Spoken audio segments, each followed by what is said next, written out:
Hello, hello, hello. There's always something. There's always something. This WNBA free agency is crazy. In a free agency that has been characterized by player movement. One question, especially as we were on our live last night after Brittany Griner goes to Atlanta, one question we were getting a lot in our chat was, what happens with Kelsey Mitchell? We have our answer. The Indiana Fever have announced that Kelsey Mitchell has accepted her court offer, is coming back to the Indiana Fever on this 1-year max deal. That's the assumption right now. This is the answer. I saw people talking about, could Seattle possibly trade number 2 to Indiana for Kelsey Mitchell? That is not going to be the case. Kelsey Mitchell resigns. And honestly, I think this makes sense. I think there was a lot of smoke around if Indiana and Kelsey Mitchell, if this was a fit in the long term, if this is something that made sense. And frankly, I felt it did. I didn't, from obviously we don't know from the outside looking in, personal stuff going on and everything, but from the outside looking in, everything about Kelsey Mitchell's performance, especially after the All-Star break, everything about that made me say, this is a player that should be alongside Caitlin Clark and Aaliyah Boston. Because there was a growth this season. There was a growth. And Kelsey Mitchell, and I know that this is something that we talked about a lot when we just throughout the season and everything, like this was something that we talked about a lot, was the fact that Indiana didn't really have that vet. Didn't really have like that player that had played a lot of important playoff basketball, has gone and won. Like they didn't really have that player in that way. It felt like at a lot of times throughout this season that Kelsey Mitchell grew into that. And again, like everything after the All-Star break for Indiana, everything after the All-Star break was like very good. Like everything looked really, really good. Aaliyah Boston and Caitlin, that connection started really forming up. Again, Kelsey Mitchell's performance just completely leveled up after the All-Star break. Do I think that Kelsey Mitchell staying, like what is that kind of end goal here? I mean, you first off, you keep your core together, right? Which is important because we've now seen with Satu Sabali, presumably she will not be an Indiana Fever, at least not in this free agency go around. It sounds like she's going to be either headed to Phoenix or New York, most likely New York. But like, you keep your core together, and that's important. That's important. It seems like this team, especially at the beginning of the season, I can't emphasize enough the difference between the pre-All-Star break Fever and the post-All-Star break Fever.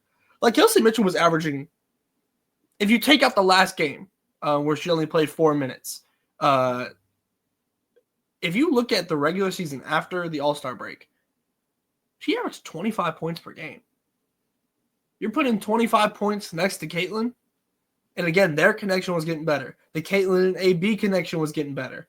And now they've played playoff basketball where, admittedly, Kelsey Mitchell was not some world beater, super, super incredible in those playoff games. There was, I think, some of the decision-making where I think Kelsey Mitchell's been criticized for in the past.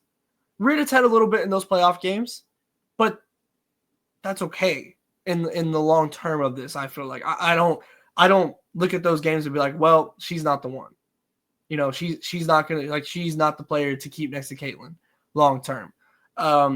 Especially with the introduction of Lexi Hull into this, that can be more that 3-and-D player. Obviously, she was just ridiculously on fire after the All-Star break, but like, even if that's a toned down version of that, that feels like the perfect player to go alongside a Kelsey Mitchell, to go alongside a Caitlin Clark, or both at the same time.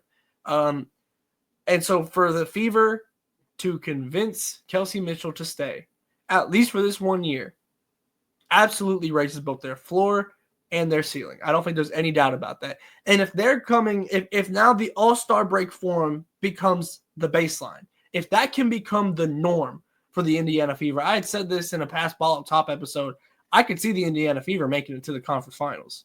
Like I don't think that's like even remotely insane to say, because if it's the All-Star break Fever that are coming back, they're going to be very, very good. Now, what's next for Indiana?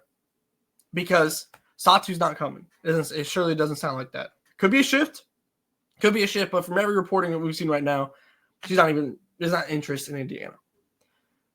So you look at that 4 position. Right now, Nalissa Smith occupies that. Do I think Nalissa is the long-term answer? No. Do I think that you need to like throw a bunch of assets somewhere to go and get a long-term answer right now? I don't think so. And we talked a little bit about this on the stream as well. Because you could go and get, just look at the free agency market. If not Satu, Natasha Howard is probably your next best bet, which I'm not frankly incredibly moved by in that way. But there's certainly worse players to go and get depth at the 4. Obviously, you lose Temi Fagbenle in the expansion draft. You have 4s on the roster that can play that role and play next to Caitlin. We saw with Dantas and how that was kind of growing. And so if you're kind of having her fill that Temi role, I can kind of see the vision with that. But you also got to look at the draft now and see you're drafting kind of middle of the first round. There's depth in this draft, but there's not a ton of big / wings in this draft. That also because Caitlin's style of play and the pace that she brings is so unique, and obviously it works very well. But you have to draft for that style because we saw early on in the season with Aaliyah Boston, like if you're not able to run with that and like you're not accustomed to running with that, it's going to take some time. And maybe you're okay taking that time. But when you have Kelsey Mitchell on your roster as well, that pace isn't slowing down. So if Kelsey Mitchell is a long-term piece here, which I'm all aboard for, especially again if it is post All-Star break Kelsey Mitchell. She was one of the best guards in the entire WNBA in that span. Like she ended up making a push to be one of the best guards in the WNBA after that All-Star break span. So if you have Caitlin locked down, if you have Aaliyah Boston locked down, and after this season you can lock down Kelsey Mitchell, which is an if. Assuming this is just a core deal, it's just a 1-year deal. And obviously the CBA comes up next year and all the superstars are going to be going and back into free agency. So like that's an if.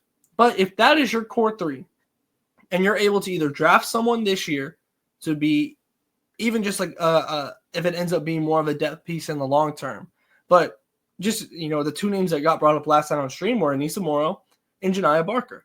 And I think either of those could absolutely fill that role of being the wing to 4 that can run with Caitlin. And because that was kind of the big thing with Satu, where it's like, okay, you get some size, but also it's just like the pure capability to run the floor was, the idea is simply the Hannah Stokey 4 verts from Iowa with Satu. Like you put Caitlin throwing the long ball to Satu, easy buckets. Like that was the mindset there. And then it filled a positional need as well. You don't have that anymore. I don't know if there's someone in free agency that is immediately filling that need, but the fact that you retain Kelsey Mitchell in this free agency already makes it a win. Is it as big a win that the Fever fans and Caitlin fans or whoever, Aaliyah Boston fans, like, is this the win that maybe they were hoping for and like aiming for and striving for in the terms of finding and making that big splash? Maybe not. But ultimately, if you're the Indiana Fever, you retain one of the best guards in the WNBA, you are feeling good. You are feeling great because this is a win. And obviously free agency is not over yet. Obviously the draft has not come yet. So there's still time to address that 4 position. But ultimately, if this is the biggest move that the Indiana Fever make in free agency, I feel like you're still feeling in a good spot. Because again, the post All-Star form, I know it didn't transition into a deep playoff run. You obviously lose both games against Connecticut, but you're feeling good. You get that playoff experience under your belt for everyone, including Kelsey Mitchell, even though she's been in the league for a minute, like including Kelsey Mitchell. Everyone gets that playoff experience. Everyone gets this full season under their belt, and we saw the incline. Now, how do you make where you ended off that season? It's about making sure, as you bring in Stephanie White as well, that becomes your baseline, and then you keep growing from there. And I don't really see why that wouldn't happen. Again, if Kelsey Mitchell's bought in, if you're bringing in Stephanie White, which I believe is a coaching upgrade from Christy's sides, if Caitlin and Aaliyah just continue to get better and better, Aaliyah Boston looks like she's in fantastic shape, prepping for the pace of the Indiana Fever this season. I love this for Indiana, to be able to bring back Kelsey, and now it's kind of TBD on how they fill that 4 position and how they move and bring in maybe a little bit more depth of size in that way. So it's TBD on that. But right now, what we do know is that Kelsey Mitchell has been re-signed to the Indiana Fever, and that is massive. That is a massive win in retaining the stars that you have to then bring in the stars that you want. And I think that is huge for Indiana. So that answers that question of free agency. Again, some of these questions were not being answered in the way that we thought. I didn't have Brittany Griner going to Atlanta on my bingo card. Obviously, the Alyssa Thomas trade, the Jewel Lloyd trade has come and gone. It feels like the Satu move is likely going to be the next one. Bree Jones is a free agent. It's a big name there. Or maybe there's just a move that we don't even have on our radar right now that could be next. Whether maybe a Gabby Williams. I'll tell you right now, if Indiana was able to find a way to get Gabby Williams, which I don't think that's going to happen at all, but that's a name I'm certainly calling about in that way. But regardless, it feels like the Satu move, or if Chicago ends up trading number 3, those 2 moves, and they could be connected, but I feel like one of those 2 moves is next in WNBA free agency. But again, this free agency has been so crazy. I could be completely wrong at this point, but to focus in on the Fever, I love this for them. I love the fact that they get Kelsey Mitchell back, and I love the fact that this core is seemingly locked in with Indiana. Again, things could change. We'll see how it goes after the CBA negotiations and as free agency approaches after this season, how this season goes, frankly, because if you make a deep run, that sure makes things more enticing.